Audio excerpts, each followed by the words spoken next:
500चे 10% विचारले आपल्याला, हे तर माहिती आहे 10% म्हणजे काय, तर 10चे 100, पण कशाचे विचारले, 500चे 10% विचारले. मग अशा ह्याच्यात काय करायचं, जेव्हा आपल्याला 10% विचारलेले असतात तेव्हा 10% काढताना एक शून्य कमी करायचा, म्हणजे इथे 500 मग ह्यातला एक शून्य कमी करायचा, म्हणजे किती आलं, 50. म्हणजे सेम आता इथे आपलं विचारलं असेल 200चे 10% किती, तर एक शून्य कमी करायचा. हे केव्हा, फक्त जेव्हा 10% विचारलं असेल तेव्हा ही ट्रिक वापरायची. सेकंड काय आहे ट्रिक, तर 125चे 10% किती. आता आपण हे 10%चं इथं बघितलं, पण ह्या संख्ये पुढे शून्य होतं आणि या संख्ये पुढे शून्य आहे का, तर शून्य नाहीये. मग अशा केसमध्ये काय करायचं, इथे दुसरी ट्रिक वापरायची. तर एक संख्या सोडायची आणि एका संख्येनंतर पॉईंट द्यायचा, म्हणजे दशांश चिन्ह द्यायचं, ते झालं याचे टक्के. म्हणजे 125चे 10% किती, तर एक संख्या सोडली म्हणजे 5, त्याच्यानंतर पॉईंट दिला म्हणजे दशांश चिन्ह, म्हणजे 12.5, हे झाले 125चे 10%. ही झाली आपली सेकंड ट्रिक. 500चे 30% विचारले. आता आपण 10% साठी बघितली कोणती ट्रिक आहे आपल्याला, पण आता इथे 30% साठी काय करायचं, तर 30% म्हणजे काय, 30चे 100. आणि कशाचे विचारले, 500चे. जेव्हा पर्सेंटेज म्हणजे शेकडेवारी या प्रश्नांमध्ये डॉट डॉट चे विचारतात, ती संख्या पहिला लिहून घ्यायची. आता इथे विचारले 500चे, म्हणून 500 पहिला लिहून घेतलं, चे च्या जागी गुणाकारचं चिन्ह टाकायचं, आणि 30% म्हणजे किती असतात, 30चे 100, म्हणजे आपलं झालं 500चे 30%, म्हणजे 500 गुणिले 30चे 100, आणि ह्याचा आन्सर किती आलं, 150. सेम फोर्थ बघूया, 25चे 25%. आता आपण काय केलं, सेम तसंच काढायचं, हे असे काढू शकतो या रूपात. 25चे कशाचे विचारले, 25चे, म्हणून 25 गुणिले येणार इथे, 25 गुणिले 25%. 25% कसं लिहितो आपण, 25/100, आणि ह्याचं आन्सर किती येतं, तर 6.25. पण आता इथे आपली एक ट्रिक आहे सर्वात महत्वाची. कुठल्याही संख्येला जेव्हा त्या संख्ये एवढे टक्के काढायचे विचारलेले असतात, तेव्हा काय करायचं, त्या संख्येचा वर्ग करायचा आणि 2 संख्येनंतर दशांश चिन्ह द्यायचं. म्हणजे आता इथे 25चे 25% विचारले, मग सेम संख्येत ना, या दोन्ही संख्या सेम आहेत, मग अशा केसमध्ये काय करायचं, या संख्येचा वर्ग करायचा. 25चा वर्ग किती येतो, तर 625, आणि वर्ग केल्यानंतर 2 संख्या सोडून दशांश चिन्ह म्हणजे पॉईंट द्यायचा, म्हणजे 25 ते 25% किती आलं, 6.25. 103चा वर्ग कसा काढायचा ते बघूया. आता 103 मध्ये शेवटचा नंबर काय आहे, 3, तो 103 मध्ये ऍड करायचा, म्हणजे 103 आहे असं लिहून घेतलं, अधिक हा शेवटचा 3 आहे तो ह्याच्यात ऍड करायचा, म्हणजे किती झालं, 103 अधिक 3 झालं 106. आता परत काय करायचं, शेवटचा नंबर 3 आहे त्याचा करायचा वर्ग, मग 3चा वर्ग किती येतो, 9. पण घेताना नेहमी 2 अंकी संख्या घ्यायची, म्हणजे आता इथं 1 अंकी 3चा वर्ग 9 आहे, 2 अंकी कसा घ्यायचा, म्हणजे 09 असा नंबर घ्यायचा. मग हे 106 आहे असं लिहिलं आणि त्याच्या पुढे हे 09 आहे असं लिहायचं, म्हणजे आपला 103चा वर्ग काय झाला, 10609, म्हणजे 10,609 हा झाला आपला 103चा वर्ग. पहिले जे 2 डिजिट नंबर आहेत, म्हणजे हा 94 ऍज इट इज लिहून घेतला 94, आणि पुढचे राहिलेले 2 नंबर म्हणजे 09 हा कशाचा वर्ग आहे, तर 9 वर्ग आहे 3चा. मग हे 94 अधिक 3 करायचं, येतं 97, हे झालं आपलं आन्सर. सेम 88 हा पहिले 2 नंबर ऍज इट इज लिहून घेतले, 88 अधिक 36 हा कशाचा वर्ग आहे, तर 6चा, म्हणून 88 अधिक 6 म्हणजे 94, हे झालं आपलं याचं आन्सर. सेम हे पुढचे 2 नंबर 90 ऍज इट इज लिहून घेतला आपण, 90 अधिक 5 हा कशाचा वर्ग आहे, तर 5चा, मग 90 अधिक 5 95, हे झालं याचं आन्सर. Fraction addition trick. 1/5 अधिक 1/2, तर काय करायचं अशा वेळी, छेदाला कोणत्या संख्या आहेत, 5 आणि 2, या दोन्हींची करायची बेरीज, म्हणजे 5 अधिक 2 किती येतं, 7. ती संख्या लिहायची अंशाला, म्हणजे अंशाला आलं 7, आणि छेदाला काय लिहायचं, तर याच दोघांचा करायचा गुणाकार, म्हणजे 5 गुणिले 2, 5 गुणिले 2 किती, 10. म्हणजे छेदांच्या 2 संख्यांची बेरीज ती अंशाला 5 अधिक 2 7, छेद 5 गुणिले 2 किती, 10, हे झालं आपलं आन्सर. सेम 1/3 अधिक 1/7, ह्यांचा आन्सर काय येणार, छेदाला काय संख्या आहे, 3 आणि 7, तर या 3 आणि 7ची करायची बेरीज, 3 अधिक 7 किती येतं, 10, तर 10 येणार अंशाला, आणि याच 2 संख्यांचा काय करायचा गुणाकार, म्हणजे 3 गुणिले 7 किती येतं, तर 21, म्हणजे आपलं आन्सर काय आलं, 10/21.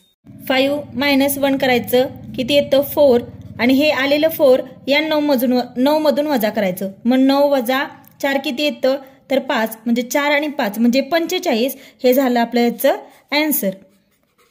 सेम 44 - 1 आन्सर येतं 43, हे आलेलं 43 परत ह्याच्यातून वजा करायचं, मग 99 - 43 येतं 56, म्हणजे 4356, 4356 हे झालं याचं आन्सर. सेम 523 वजा 1 करायचं, आन्सर येतं 522. हे आलेलं 522 परत याच्यातून वजा करायचं, 522. 999 वजा 522 यांचं वजाबाकी येते 477. मग हे दोन नंबर सोबत लिहायचे, म्हणजे 522477 हे झालं याचं आन्सर. आता लास्ट नंबर आहे 1/5. मग आता तो लिहून घ्यायचा. तर आपण 1/5 कशा रूपात लिहिलं, दोन सेपरेट नंबरमध्ये लिहून घ्यायचा, म्हणजे 1 आणि 5 अशा दोन नंबरमध्ये लिहून घेतला आपण. नंतर आपली पुढची स्टेप काय आहे, अधिक किती वेळा केलंय, इथे प्रत्येक वेळा 1 अधिक 1 अधिक 1 अधिक असं किती वेळा केलंय, 1दा 2दा 3दा. म्हणजे आपल्या ह्याच्या पुढे संख्या किती येणार, तर 3. 1 2 आणि 3 हे आपल्याला 3 संख्या भेटणार आहेत. तर आता इथे काय केलंय, अधिक केलंय म्हणून अधिक चिन्ह घेऊ आणि प्रत्येक वेळा अधिक काय केलंय 1. तर आपली पहिली स्टेप काय झाली, आपल्याला 3 संख्या मिळणार हे समजलं. आता आपली सेकंड स्टेप काय आहे, अधिक 1 केले म्हणून अधिक 1 इथे लिहून घेतलं. आता ह्या दोघांचा सर्वात प्रथम येणार गुणाकार. मग 5 गुणिले 1 किती येतं, 5. यांचा गुणाकार झाला, मग आता ह्यांची बेरीज करायची. 5 गुणिले 1 5 आलं, 5 अधिक 1 किती आलं, 6. ही भेटली आपल्याला आपली पहिली संख्या. आता ह्या दोघांची बेरीज झाली की आता ह्या दोघांची बेरीज करायची. 5 अधिक 1 6, मग 6 अधिक 5 किती येतं, 11. ही झाली आपली दुसरी संख्या. आता ह्या दोघांची झाली, या दोघांची झाली, आता ह्या दोघांची बेरीज करायची. मग 6 अधिक 11 करायचं.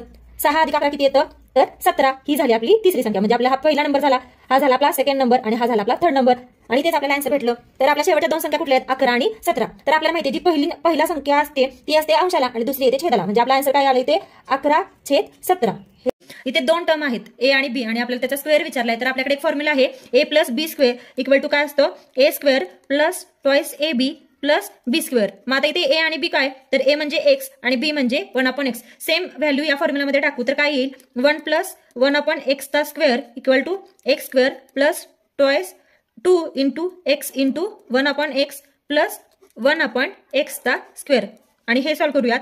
एक्स स्क्वेअर या एक्सला हे एक्स गेलं, इथे किती आलं 2 आणि ह्याचा स्क्वेअर म्हणजे 1 चा स्क्वेअर 1, x चा स्क्वेअर x स्क्वेअर. आणि इथे आपल्याला 1 + 1/x ची व्हॅल्यू दिली ती किती आहे 8, म्हणजे 8 चा स्क्वेअर किती आला 64.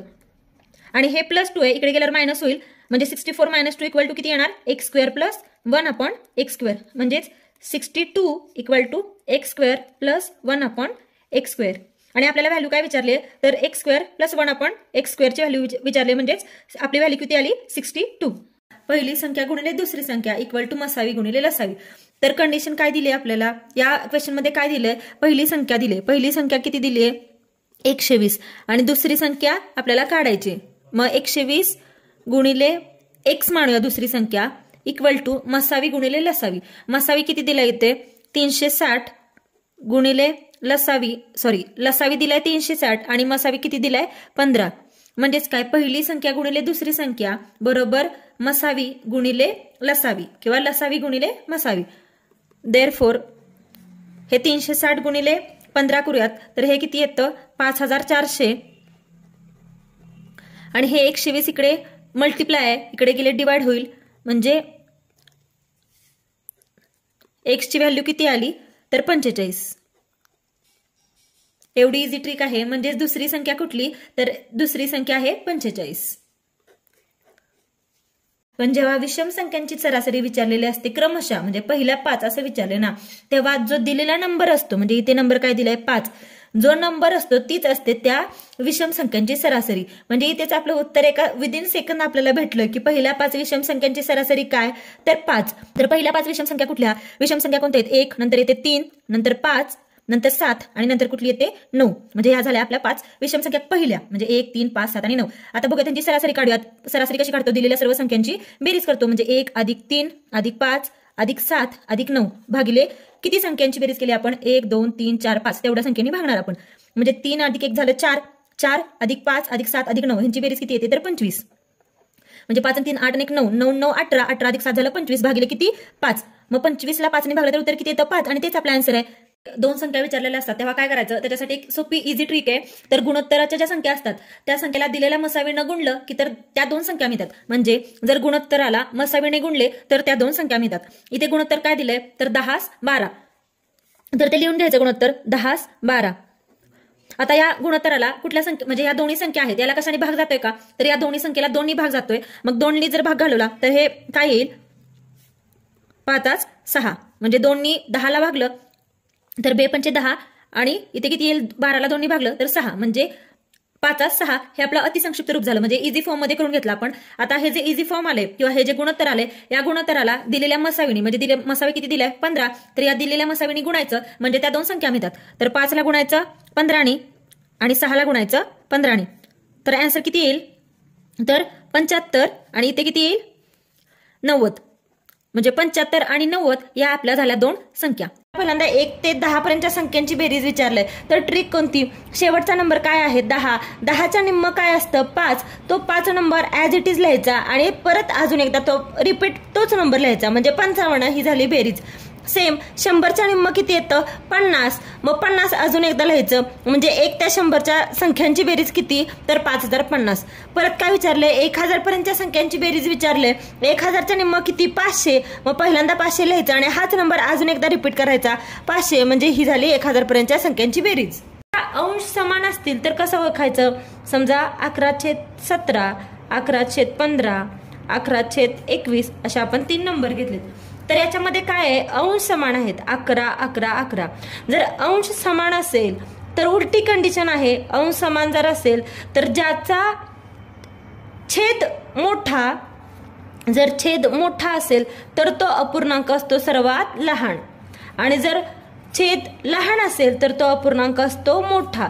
म्हणजे याच्या विरुद्ध कंडिशन आहे सेम.